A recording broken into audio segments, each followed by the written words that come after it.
வணக்கம், இது Rajapriyan review. Prajan evict ஆயிட்டாரு. அடுத்து என்ன அழுவாங்க, இதுல அழுது வெளியெல்லாம் ஓடினாங்க, அதெல்லாம் நம்ம பார்த்தோம். ஸோ எமோஷ்னலாக இருக்கும். எமோஷ்னல் விஷயம் சுத்தமாக இருக்காது அப்படின்லாம் சொல்ல முடியாது, அதெல்லாம் இருக்கும். சாண்ட்ரா வேற ரொம்ப ஓவரா ரியாக்ட் பண்ணுவாங்க, ஹைப்பரா, அதையும் நம்ம பார்த்துருக்குறோம். ஸோ இப்போ அடுத்து என்ன அப்படின்னு பார்த்தா, நைட்டே திவ்யா வெர்சஸ் சாண்ட்ரா அப்படின்னு சொல்லிட்டு பஞ்சாயத்து வந்துருச்சு. நேற்று தான் நான் சொல்லியிருந்தேன், ஆல்ரெடி 1-2 அப்படின்னு சொல்லிட்டு 2 முறை பஞ்சாயத்து வந்திருக்கு திவ்யா வெர்சஸ் சாண்ட்ரான்னு. இப்போ 3வது முறையும் கண்டிப்பாக வரும் அப்படின்னு சொல்லிட்டு இந்த வீக்கில் வர வாய்ப்பு இருக்குன்னு நினச்சோம். ஆனால் அவ்வளோ சீக்கிரம் நைட்டே வரும்னு சொல்லிட்டு எதிர்பார்க்கல. இப்போ ட்ரெஸ் எல்லாம் வந்திருக்கு வீட்டில் இருந்து. இப்போ சாண்ட்ரா கிட்ட வந்து இவங்க திவ்யா சொல்லியிருக்கிறாங்க, அந்த கபோர்டில் க்ளீன் பண்ணுங்க, அந்த ட்ரெஸ் எல்லாம் எடுங்க, அடுக்கி வைக்கலாம் அப்படின்னு. இவங்க கடுப்பாயிட்டு, ஏற்கனவே நான் ஃபீல் பண்ணிட்டு இருக்கேன் அப்படின்னு சொல்லிட்டு அவங்க உட்காந்துருக்குறாங்க. அவங்க என்ன பண்ணியிருக்காங்க, அந்த கபோர்ட்லேருந்து ட்ரெஸ் எல்லாம் எடுத்து பெட்டில் போட்டு அவங்க வேறு வேலையை பார்த்துட்டு இருக்க, அங்கே வந்த திவ்யா பார்த்தீங்கன்னா, இந்த ட்ரெஸ் எல்லாம் மேலே இருக்குது, பெட்டில் எடுத்து நான் உள்ளே வச்சுட்டோமா அப்படின்லாம் சொல்ல, please leave it Divya, please leave it அப்படின்னு சொல்லிட்டு கையெடுத்து கும்பிட, என்னாச்சு என்கிட்ட ஏன் இது பண்ணுறீங்க, நான் என்ன பண்ணேன் அப்படின்னு சொல்லிட்டு இவங்க பேச ஆரம்பிச்சிட்டாங்க. அவ்வளோதான், இவங்க நான் என்ன பண்ணல, தயவுசெய்து நீ போயிடு அப்படின்னு சொல்ல போகிறாங்க திவ்யா. போனாலும் பார்த்தீங்கன்னா இவங்களுக்கு இன்னும் கோவத்தை கண்ட்ரோல் பண்ண முடியல. போனவங்களையும் வந்து நிற்கிற மாதிரி பார்த்தீங்கன்னா என்ன பண்ணையா அப்படின்லாம் சொல்ல, அவங்க திருப்பி நான் என்ன பண்ணேன் அப்படின்னு கேட்க, அதை உச்சகட்ட கோவத்துக்கு போயிட்டாங்க. எந்த கோவம்னா, ஒரு பெரிய ரியாக்ஷன் ஒன்று கொடுத்துருப்பாங்கல்ல, இதில் சபரியை வச்சு செஞ்சுருப்பாங்கல்ல, சபரி நான் ஒரு பொண்ணு, என் புருஷனை ஒரு ஆம்பளை அப்படின்லாம் சொல்லியிருப்பாங்கல்ல, அந்த மோடு. காஸ்டியூம் கூட அதே காஸ்டியூம்ங்க, இங்கே லொக்கேஷன் தான் சேஞ்ச் ஆச்சு. இந்த காஸ்டியூம் போட்டாலே அந்த மோடு தான் போல இருக்கு. இனிமேல் அதையும் டீகோட் பண்ணணும், பார்க்கணும் போல இருக்கு. ஸோ உச்சகட்ட கோவத்துக்கு போயிட்டாங்க. போயிட்டு நீ என்ன பண்ணன்னு சொல்லணுமா அப்படின்லாம் வந்து கத்துறாங்க. எல்லாருமே வந்து ஷாக்காக பார்க்குறாங்க, வெளியில் இருக்கிறவங்களும். ஏன்னா அவ்வளோ ஹை பிச்சில் தான் கத்துறாங்க. நான் என்ன பண்ணேன் அப்படின்னு சொல்லிட்டு மறுபடியும் திவ்யா திரும்ப ஆரம்பிக்கிறாங்க. இவங்களை உள்ளுக்குள்ளவே பார்த்தீங்கன்னா ஒரு கோவம் கொந்தளிச்சுட்டே இருந்துச்சு சாண்ட்ராக்கு. இதில் வந்து இன்னொரு இடத்துல பேசும்போது பார்வதி சொல்கிறாங்க, இந்த பிரச்சனைக்கு அப்புறமா தங்கச்சி தங்கச்சின்னு சொல்லிட்டு அது ஹிட் ஆச்சு, எனக்கு இப்போ தான் புரியுது அப்படின்னு சொல்கிறாங்க.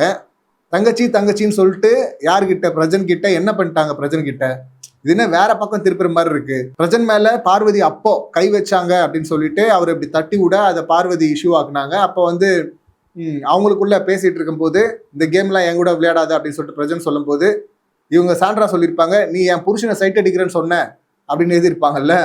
இப்போ அந்த மாதிரி ஒரு ஆங்கிள் கொடுக்குறாங்கல்ல, இவங்க கேமை தாண்டி ஒரு ஆங்கிள் கொடுக்குறாங்கல்ல. இப்போ பிரஜன் கிட்ட பேசும்போது நேற்று என்ன சொன்னாங்க, நீ வெளியே போய் பாரு, நீ என்ன தப்பு பண்ணன்னு உனக்கு புரியும் அப்படின்லாம் சொன்னாங்க. சாண்ட்ராவை விட்டு விலகி இருந்தாரு, தனியா சோலோவா கேம் ஆடுறேன் அப்படின்னு சொல்லிட்டு விலகி இருந்தாரு. அதுதான் அவர் லாஸ்ட் வீக் பண்ணது. அது தப்பு அப்படின்னு இவங்க நினைக்கிறாங்களா? அது மட்டுமே இல்லாம அவரும் திவ்யாவும் ஒரே டீம்ல இருந்தாங்க, ரெட்ரோ டீம்ல. ஸோ ஆப்வியஸா அந்த டீம்ல தானே இருக்கணும். இதுல இந்த ஆங்கிள், அதாவது கேம் ஆங்கிள் தாண்டி இந்த ஒரு பர்சனல் ஆங்கிள் வருதோ அப்படின்னு டவுட்டா இருக்கு. ஏன் சொல்றோம் அப்படின்னா, நம்ம அந்த டாஸ்க் முடிஞ்சதுமே பார்த்தீங்கன்னா சுபிக்ஷாவை எதிர்த்து இவங்க பேசியிருப்பாங்க. நாயின்னு சொல்றா தான், இந்த மாதிரி வார்த்தையெல்லாம் நான் கேட்டதே இல்லைன்னு சொல்லியிருப்பாங்க பிரஜன், திவ்யா, சாண்ட்ரா. அப்போ வந்து இல்லை இது மாதிரி நிறைய பேர் பேசியிருக்காங்கன்னு சொல்லிட்டு திவ்யா சொல்லும்போது 2 பேருக்கும் சண்டை வந்துருக்கும், 2வது சண்டை. இப்போ அதில் பார்த்தீங்கன்னா சம்மந்தமே இல்லாமல் பிரஜன் கிட்ட சொல்லியிருப்பாங்க, நீங்கள் கேம் ஆடுங்க ஆனால் வெளியே ஒரு லைஃப் இருக்குன்றத மறந்துடாதீங்க அப்படின்லாம் சொல்லியிருப்பாங்க. இது பர்சனலாக பேசினது. டக்குன்னு அதை ரம்யாக்காக பேசினதா மாற்றி விட்டுருப்பாங்க, உருட்டியிருப்பாங்க. அங்கே ரம்யாவை பற்றி அவங்க ஒன்றும் பெருசாக சொல்லலை, ரம்யா தான் பிளான் போட்டாங்கிற மாதிரி தான் சொல்லியிருப்பாங்க அந்த டாஸ்க்குக்கு. அதனால என்ன பேர் கெட்டுற போகுது. அதனால நீங்கள் பிராண்ட் பண்ணுறதுக்கு முன்னாடி நீங்கள் வெளியே ஒரு லைஃப் இருக்குது அதையும் யோசிச்சிங்க அப்படின்னு சொல்லியிருப்பாங்க. இந்த கடுப்பு ஏன் வருது இதில் சம்பவமாக பார்த்தோன்னா நமக்கு புரியும். முதல் இந்த வார டாஸ்க் ஆரம்பிக்கும் போதே சுபிக்ஷாக்கும் இவங்களுக்கும் அந்த நாற்காலி பஞ்சாயத்து வருதா சேர்ல உட்காரதுக்கு. அப்போ பிரஜன் கிட்ட இவங்க சொல்கிறாங்க, பிரஜன் என்ன சொல்கிறாருன்னா, இது டீமாக பண்ணல, அது சுபிக்ஷா வந்து அவங்க தனியாக ப்ளே பண்ணுறாங்க, அவங்க இஷ்டம் அவங்க ப்ளே பண்ணுறது, அதோடைய கன்சிக்வன்சஸ்லாம் அவங்க ஃபேஸ் பண்ணிக்கிட்டோம் அப்படின்னு சொல்லியிருப்பாரு. அதை கேட்கல அப்படிங்கிறதே இவங்களுக்கு செம்ம கடுப்பாக இருக்கும். எனக்கு ஒரு பிரச்சனை, நீ வந்து கேட்க மாட்டேங்கிற, உன் டீமில் ஒரு ஆள் தப்பு பண்ணுறாங்க, எல்லாத்தையும் தாண்டி நீ புருஷன் இல்லை, உனக்காக தான் நான் பிக் பாஸே வந்திருக்கிறேன், நீ கேட்க மாட்டேங்கிறிய அப்படிங்கிற அந்த கடுப்பு. அப்போ தான் சொல்லியிருப்பாங்க, புள்ளியும் கிள்ளி விட்டு தொட்டிலையும் ஆட்டுறீங்க அப்படின்லாம் சொல்லியிருப்பாங்க. அவர் கடைசி வரையும் பார்த்தீங்கன்னா வந்திருக்க மாட்டார், நான் சோலோ பிளேயர் அப்படின்னு சொல்லிட்டு ஒதுங்கி நின்று இருப்பார்.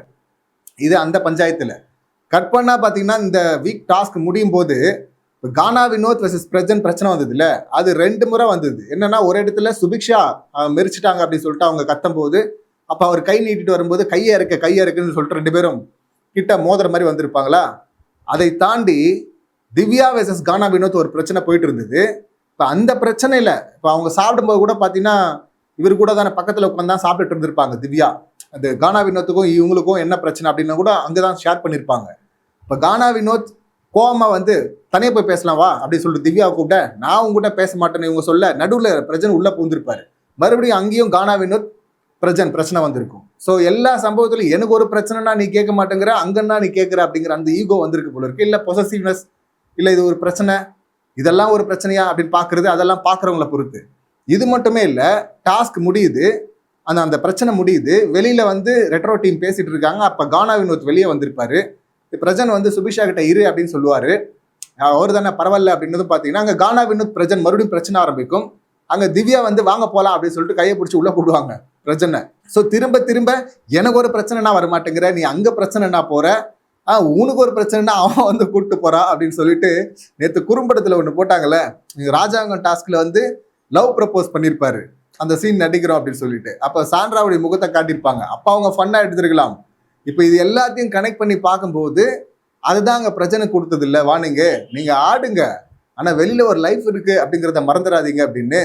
ஸோ பிரஜன்கிட்ட இவங்க சொன்னது, நீ ஆடின கேம் மோசமா இருக்கு, நீ தப்பு பண்ணிருக்க அப்படின்றாங்க. ஃபுல்லா திவ்யா கூட கேம் ஆடுற திவ்யா, அவர் வந்து மோசமா இல்லை தப்பான இன்டென்ஷன்ல இவங்க கேம் ஆடினாங்கன்றதெல்லாம் இல்லை அப்படின்னு நம்ம பார்க்கல. அது ஒரே டீமு பிளஸ் ஒன்னா வைல்ட் கார்டா வந்தவங்க அப்படிங்கிற பாண்டு தான் இருந்தது. ஆனா இப்ப பார்வதி இந்த சண்டைக்கு அப்புறமா பார்வதி கிட்ட பேசும்போது, இல்லை பார்வதியும் சொல்லும் போது அதான் சொல்றாங்க, தங்கச்சி தங்கச்சின்ட்டு இப்படி அப்படின்னு நீங்க பாஸ் விட்டீங்கன்னா எனக்கு இப்பதான் புரியுது அப்படின்றாங்க பார்வதி.